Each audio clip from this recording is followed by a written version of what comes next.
You ever wake up thinking you know exactly how your Saturday's going to go? Coffee, a little fishing, maybe some peace and quiet, and then end up declaring war on your own neighborhood. Yeah, that's about how my month started. 3 weeks back, I was tromping down the old dirt path behind my place cooler, bouncing off my hip pole in hand, feeling the sun on my neck, and there it was.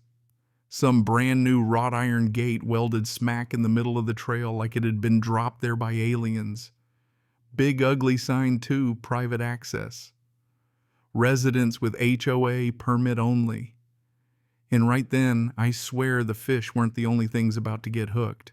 Permit for what walking on dirt I've lived next to for 5 years. My son learned to skip stones on that lake. He's probably still got his first skinned knee somewhere on that shoreline. Now I needed permission. I was standing there trying to process it when I heard the crow call Lorraine Matthews. If pastel cardigans were body armor, she'd be bulletproof. Clipboard at the ready, sunglasses perched like a judge waiting to hand down a sentence. That's HOA property now, she chirps, her little dog glaring at both of us. Only authorized members can use the lake. I just about dropped my cooler. Lorraine, I live 15 feet from this fence. What gives? Oh, Spencer, the board voted to restrict lake access, reduce unmonitored usage. You'll need to fill out a request and pay the $200 annual permit, she says, like she's offering me a lifetime membership to misery. I said, you're charging me to use the lake I grew up next to. She just flips her clipboard like she's swatting flies. It's HOA property now. We negotiated a lease. It's all legal. Callahan agreed. Old Mr. Callahan, he's 92, but nobody's pulled the wool over his eyes since the Eisenhower administration. But Lorraine spins on her heel, her little mutt yapping like backup and struts off like she's just closed on Manhattan. Now, I don't know about you, but my blood doesn't boil so much as it simmers. And when it does, I do stupid things like drive straight to Callahan's house after dark. I knock. He's half deaf, but still sharp. You sell him the lake, Tom, I ask. He just shrugs. Nope. Lease not sale.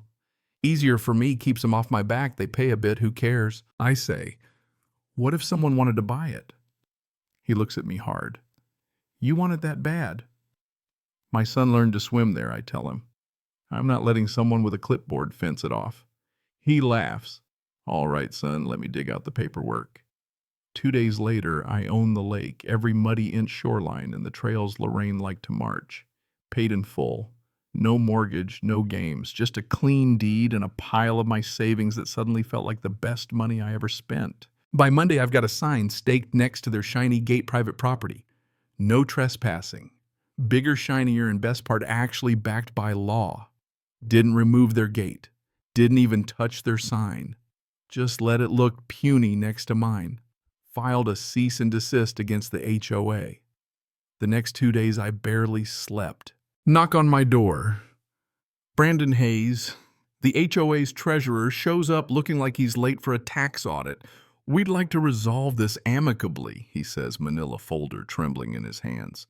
There's been a misunderstanding. We thought the land was public or under cooperative lease. I cut him off. You thought nobody would check, Brandon. You gambled. Now it's mine. He starts pitching some shared access deal. We'll maintain the area, you grant community access, we pay a small maintenance fee. I just laugh. Nope. The HOA wants to use the lake, you'll need a water usage lease. And you'll pay for every gallon you pull for irrigation, landscaping, everything. I lay out the facts. I've already surveyed the land, found their sprinkler pipes, and filed with the county. They pull one drop, it's mine. His face turns the color of cottage cheese. He sputters. That's not how it works. File with the county, Brandon, I say, or shut down every spigot. He goes quiet.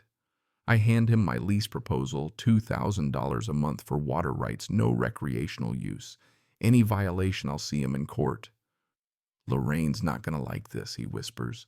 Tell her to read the deed, I shoot back. By Friday, their trails are brown. Flowers wilt. Fountains sputter. Walking lights flicker out. Emergency board meeting wasn't invited, but my neighbor Gloria called me next morning giddy as a kid on Christmas. They were yelling, she whispers. Lorraine accused me of extortion.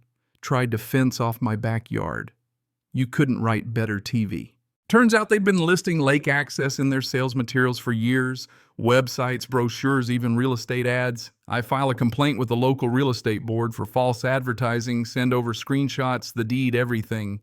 Licensing investigator calls. If this checks out, that's serious. Now the heat's on. That afternoon, I come home to a tree of envelopes taped to my door. HOA fines, unauthorized signage, non-compliant usage. Every letter was bogus. Every one a joke. I take photos, send them to my lawyer buddy. Guy owed me a favor from back in the day. He laughs. Let him keep digging, he says. You'll bury him in court. But court never happened. Instead, out of the blue, I get an email from Jeremy, a former board member who'd moved out months before.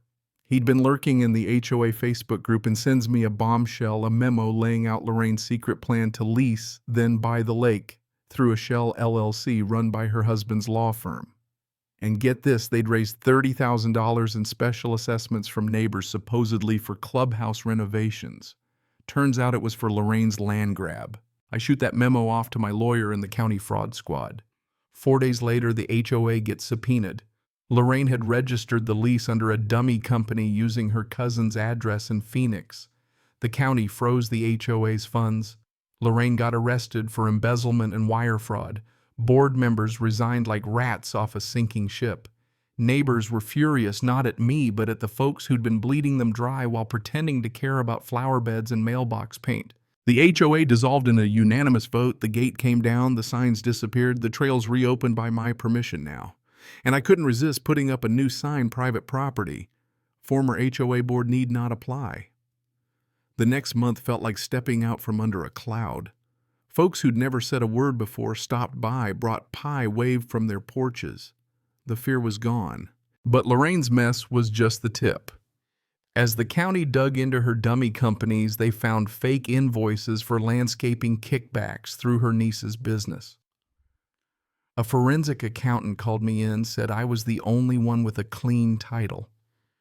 This HOA didn't just bend the rules, they set them on fire, he told me. Brandon, the ex-treasurer, started moving out, caught him loading boxes. I asked, "You running from the smell or is the fire spreading?" He looked like he'd swallowed a thumbtack. Claimed he knew nothing about the shell company, just signed the checks. "You signed off on $30,000 and didn't ask where it went?" I pressed. He had no answer, just slammed the truck door and left. New folks moved in, a retired firefighter and his wife. When I told them the HOA story, they just laughed, said Pittsburgh was worse. The final twist, Lorraine flipped, cutting a deal with the DA, naming names, real estate agents, board members in other neighborhoods, a county official who'd signed off on illegal drainage permits. The network went deeper than any of us thought. I was called to testify at the trial, not out of revenge, but because someone had to say, enough is enough. "You're the catalyst," the assistant DA told me. The trial was held 2 counties over. I stuck to facts, showed the jury the bogus permits, the shell companies, the fake maintenance fees. The defense tried to call it bad accounting. The jury saw right through it. Lorraine got 6 years, no parole for 4. Her husband lost his law license. The niece got conspiracy charges, $120,000 in restitution owed. And none of it came out of my pocket.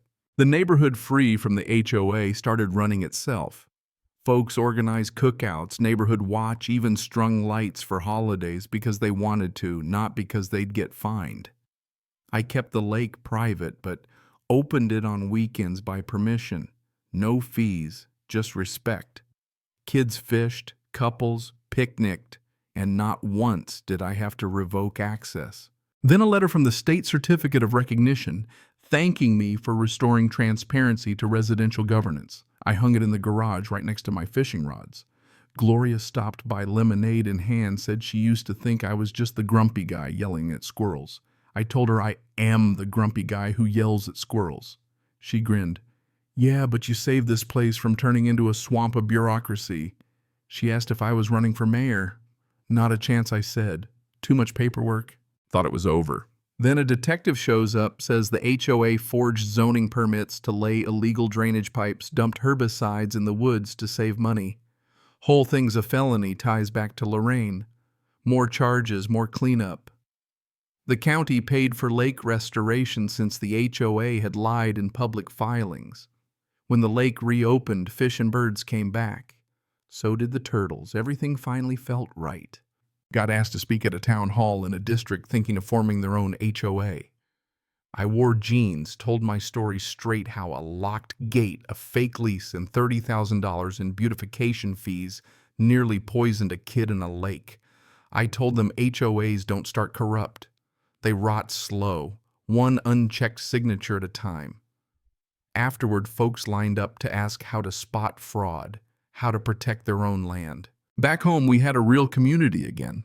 Not just rules trust, bulletin board filled with dog walking schedules, not threats. Kids fished with their grandparents. Someone left me a plaque. Guardianship is earned. I screwed it to the dock where it belongs. So tell me this. Do you think communities need HOAs? Or do they just need folks willing to say no when it matters?